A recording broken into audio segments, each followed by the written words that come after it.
Welcome to Tucker Eats, Asian food in Perth, the channel devoted to watching me eat Asian food and then talk about it. In this episode, we put two restaurants head to head in a classic chicken ramen off, and it's Hakata Gensuke versus Tosaka. Both in Northbridge, both very similar, but who's better? I'm unqualified, but I'll decide. It's my show after all, and it's the pilot. Let's get to it.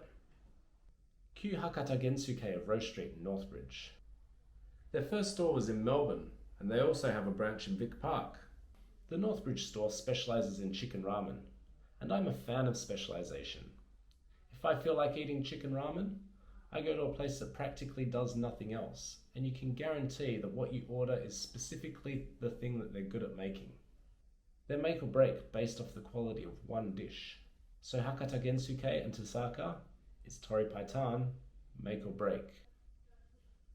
So anyway, Hakata Gensuke instantly has a cool vibe.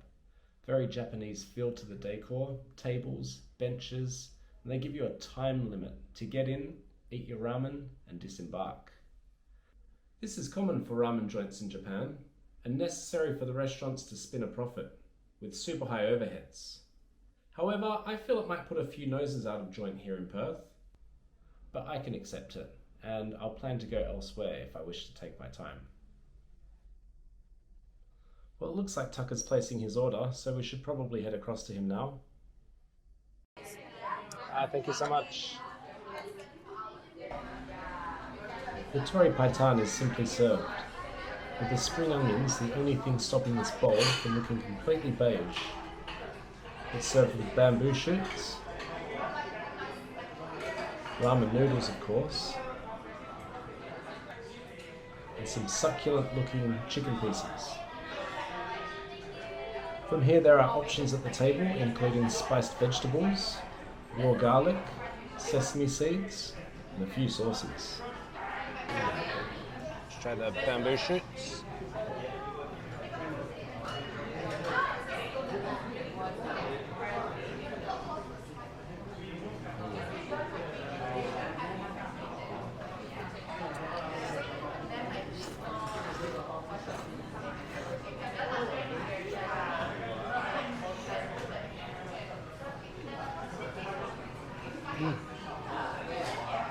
Nice and firm.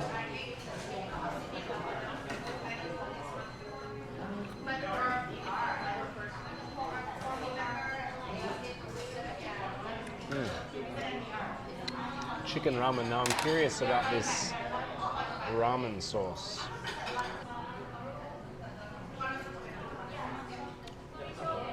It's like a very salty soy. I'll try a little bit.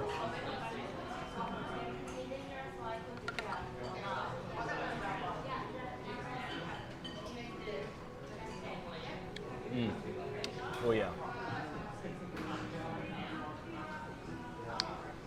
Actually that really what? Elevates? Ruins? Compliments? Thank you so much.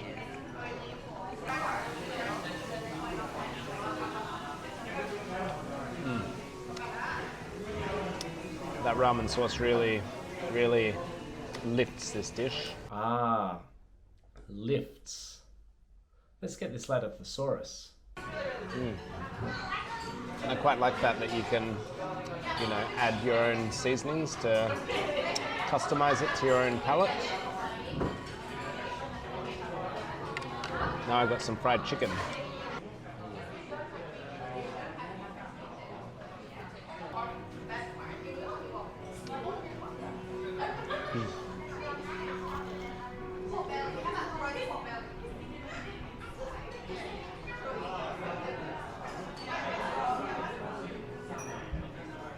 That is some good karage. And it was some good karage. He's not wrong. The flour coating had a serious crunch to it, which made biting it so satisfying. The chicken was soft and juicy. It was served with a simple chili salt, which elevated it further. Seriously good karage. Wow. Any final thoughts, Tucker?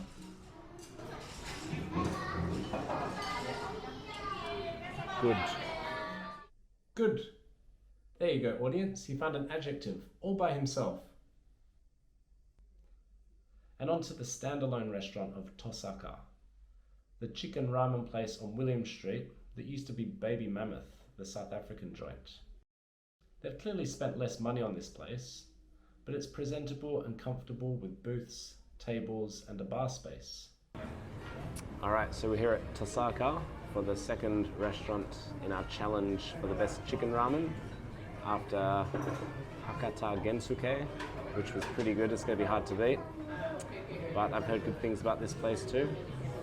I've gone for a few variations. I didn't just get the karage, I got it with the chili, just because I've heard it's pretty exceptional. Get the white with the yango and the black garlic, 7 espresso too. Thank you so much.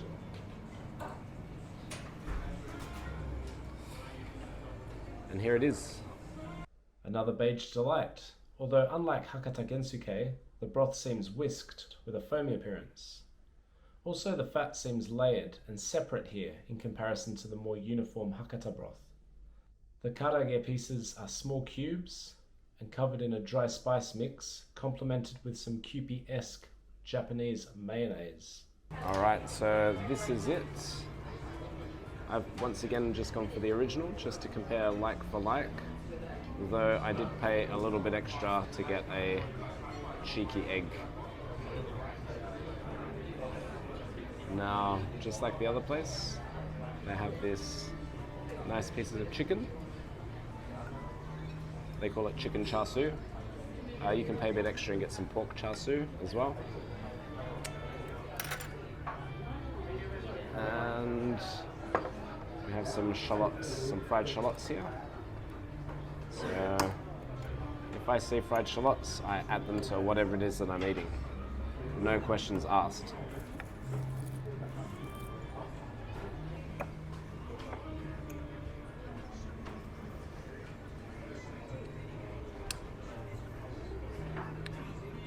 Nice broth.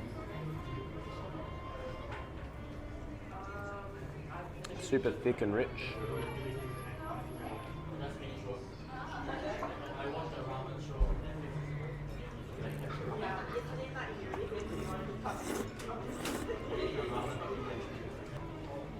Now, I couldn't choose the firmness of my noodles here, but they're quite firm how I like them, which is nice.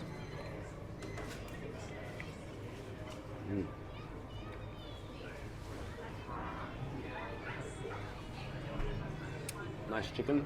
Has like a peppered edge to it, which is nice.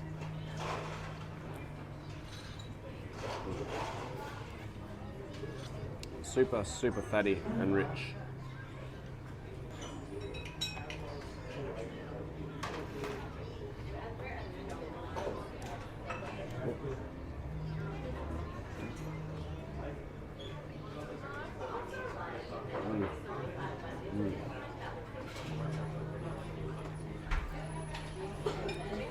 Have a look at that. Delicious. Nice and soft on the inside. Alright, so now it's time to try the karage. This is the spicy karage. As you can see, looks delicious.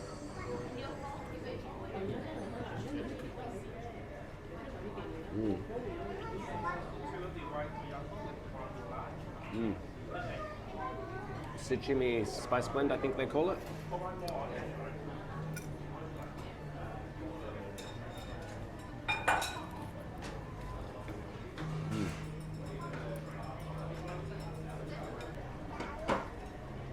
Nice, juicy, crispy fried chicken. Gotta love it. Well, that bowl of ramen went down a treat. So Tosaka versus Hakata Gensuke. So who comes out on top?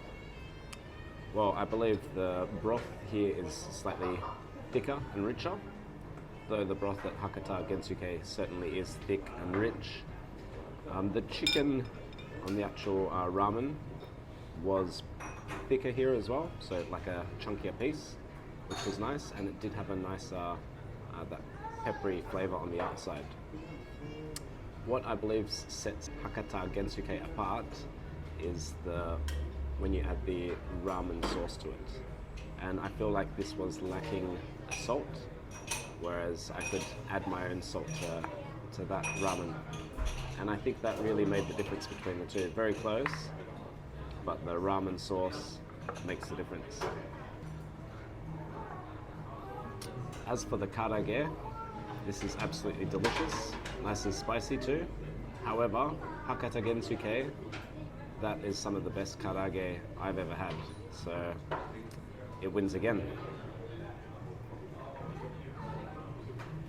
But both are really good. Try both, make up your own mind. Let me know what you think. When comparing these places, I should acknowledge some chicken ramen I ate in Japan. A Japanese friend of mine took me for chicken ramen at a popular joint in Osaka called Ramen Zikon, where we ate a delicious and delicate bowl of the good stuff. This was in April 2019, before the universe imploded. Now, in my opinion, and bless my unrefined Western palate, the three places were comparable. Hakata Gensuke gets my vote because they have the salty soy on the table. Seems ridiculous when I say it out loud, but that's my honest opinion.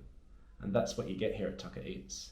You get my humble, unrefined, unqualified, honest opinion. I became interested in the origins of ramen in a recent trip to Yokohama. In Yokohama you can find the famous Ramen Museum and the massive Chinatown there, which is thought to be the birthplace of this dish, coming from China to Japan by Chinese immigrants. There's also the Cup Noodle Museum, if you're interested in that incarnation of the famous ramen. Anyway, this has been Tucker Eats. I hope you enjoyed the pilot episode, and well, I hope there's more to come. Catch you on our next food journey.